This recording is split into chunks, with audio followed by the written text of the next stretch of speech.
আসসালামু আলাইকুম ভিউয়ার্স, আমি আজকে আপনাদের সাথে শেয়ার করব বেকারি স্টাইলে পারফেক্ট একটা নিমকির রেসিপি।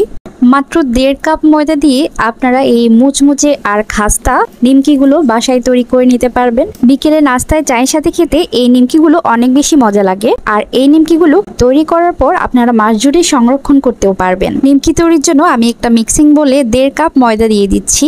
গ্রামের মাপে এখানে 250 গ্রাম ময়দা আছে। এটা আমি ময়দা দিয়ে করছি, তবে আপনারা চাইলে আটা দিয়েও করতে পারবেন। তবে ময়দা দিয়ে করলেই এই নিমকিটা অনেক বেশি ভালো হয়। বেকারিতেও ময়দা দিয়ে করা হয়। 1 চা চামচ লবণ দিয়ে দিয়েছি। আপনারা চাইলে লবণের পরিমাণটা আরেকটু বাড়িয়ে নোনতা টাইপের করে তৈরি করতে পারেন। আমি একটু মিষ্টি করে তৈরি করব, তাই 1 টেবিল চামচ চিনিও দিয়ে দিয়েছি।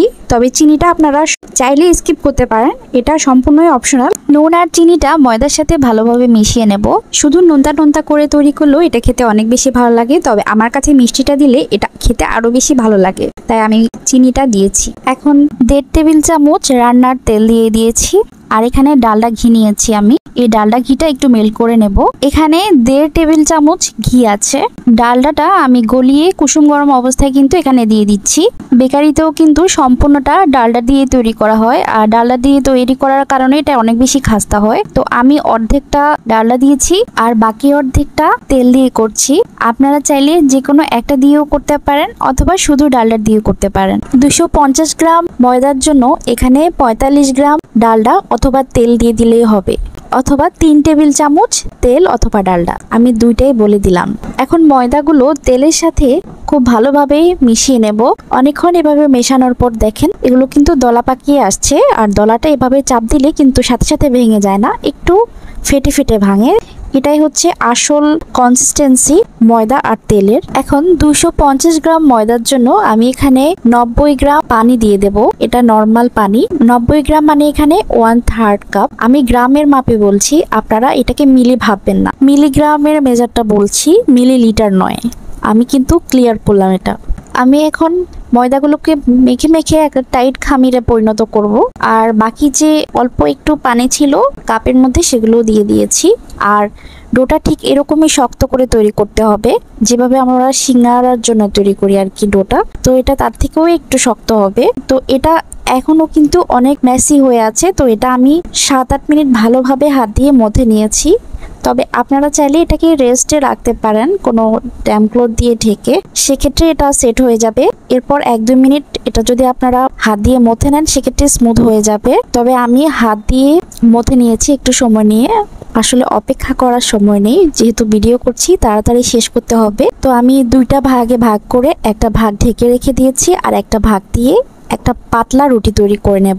অবশ্যই পাতলা করে তৈরি করবেন। তবে আপনারা যদি এটা মোটা করে তৈরি করেন সেক্ষেত্রে এই নিমকিগুলো ফুলবে না, এমনি ক্রিস্পি হবে, ভাজতে সময়টাও একটু বেশি লাগবে, তবে ফুলবে না। আমি উপরে একটু ময়দা দেব, কিন্তু নিচে কোনো ময়দা দেব না। নিচে ময়দা দিয়ে দিলে এটা নিচে আটকাবে না, আর না আটকালে বেলতে অসুবিধা হবে। তাই উপরে আমি একটু একটু করে ময়দা দিয়ে এটা বেলে নেব। তবে এটা ময়দা ছাড়াও বেলা যায়, তবে একটু কষ্ট করে বেলতে হবে, কারণ এটা অনেক বেশি শক্ত, তার কারণে একটু কষ্ট করে বেলতে হবে। রুটিটা এরকম পাতলা করে বেলে নিয়েছি। তো আমি কিন্তু পাতলা নিমকিটা খেতে ভালো লাগে, তাই আমি পাতলা করে তৈরি করছি।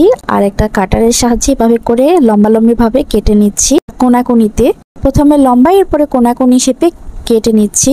আপনারা যে কোনো শেপে এটাকে কাট করতে পারেন। আমি বাজারে যেরকম কিনতে পাওয়া যায় সেই শেপটাই দিয়ে নিয়েছি। এখন একটু একটু করে তুলে নিয়েছি। ছুরির সাহায্যে চাইলে তুলে নেওয়া যায়। এগুলো কাটার পর যখন এভাবে তুলে কোনো কিছুর উপর রেখে দেওয়া হয় তখন কিন্তু ভাজতে সুবিধা হয়, একসাথে অনেকগুলো দিয়ে ভেজে নেওয়া যায়। তো আমি এখন সবগুলোই ভেজে নেব। আমি 2টা রুটি কিন্তু তৈরি করে নিয়েছি। নিমকিগুলো ডুবো তেলে ভাজতে হবে। একটা নিমকি দিয়ে আমি তেলের টেম্পারেচারটা চেক করছি। তেলটা 2 মিনিট আমি মিডিয়াম ফ্লেমে গরম করে নিয়েছি।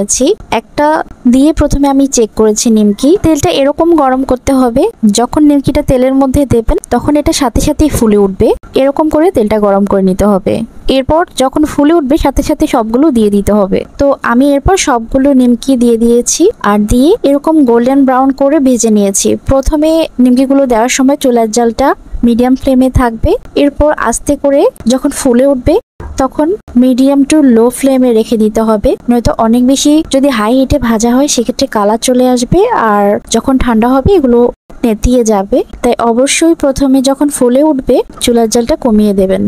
সবগুলো একসাথে দিয়ে ভাজতে যাবেন না, কয়েকটা ব্যাচে ভাগে ভাগে ভাজবেন, তাহলে এগুলো সবগুলো ফুলবে আর ক্রিস্পিও হবে, সুন্দর কালারও আসবে। আর ভাজার সময় এটা অবশ্যই মাথায় রাখবেন, অনবরত নেড়ে নেড়ে চারপাশে সুন্দর কালারটা এনে নেবেন, নয়তো এক পাশে অনেক বেশি কালার চলে আসবে আর এক পাশে তেমন একটা কালার আসবে না। এই নিমকিগুলো ভাজার পর তেল ঝরানোর জন্য খাঁচার মধ্যে রেখে দিতে পারেন অথবা এরকম কাগজের উপর রেখে দিতে পারেন, এতে করে অতিরিক্ত তেলগুলো ঝরে যাবে। এই নিমকিগুলো আপনারা 1 মাস পর্যন্ত এয়ারটাইট কন্টেনারে রেখে সংরক্ষণ করতে পারেন। এই নিমকিগুলো কিরকম ক্রিস্পি হয়েছে এর আওয়াজটা শুনুন।